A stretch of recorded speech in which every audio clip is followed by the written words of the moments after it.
Hi guys, for today's video guys, amo na pud ni ang atong giluto guys. Nagluto na pud ta og karni nga bone sa pork.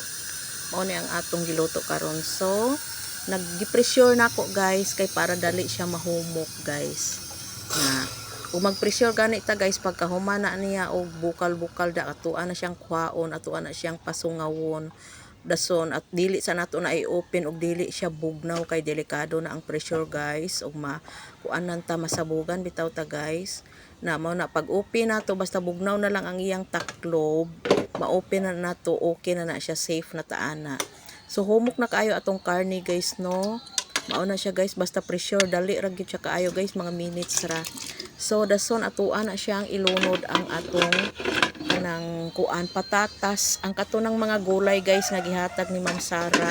Shout out Ma'am Sara Jane sa gihatag nimong mga gulay. Mao na nagibutangan ako siya og kuan bukog sa baboy akong gibutang ani.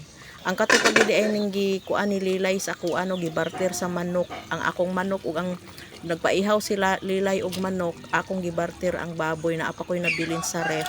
Mao na ni akong gitiwas og luto.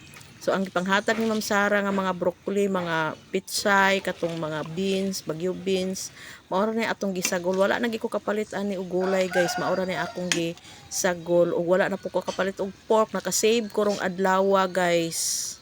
Naka-save kog usa ka lutuan guys kay nagrasyahan man tag mga gulay nga fresh kaayo nga gikan sa kanlaon no. Salamat kaayo Ma'am Sar sa mga preska nimo kaayong gulay og Sir Giovanni. So kana guys hapit tag yun na naluto guys no, humok na kayo ato ang mga panakot diha ang atong patatas. Paborito ko ning patatas guys. Kaning mga gulay-gulay na to dali ra man ni kay maluto ang mga dahon-dahon, ang kaning pitsay na to dali ra na siya kay maluto kanang beans, ang atong bagyo beans dali ug ang broccoli gi-mix na lang po nako diha ang broccoli guys kay wala na ko kaluto og chop soy guys, maura na akong giluto. So papulo-puloan na lang natong kadali guys no kay di po ko gusto ma-overcook na siya guys. Gusto na ko kanang half cook pa bitaw siya guys nga murag crunchy pa nato kanon.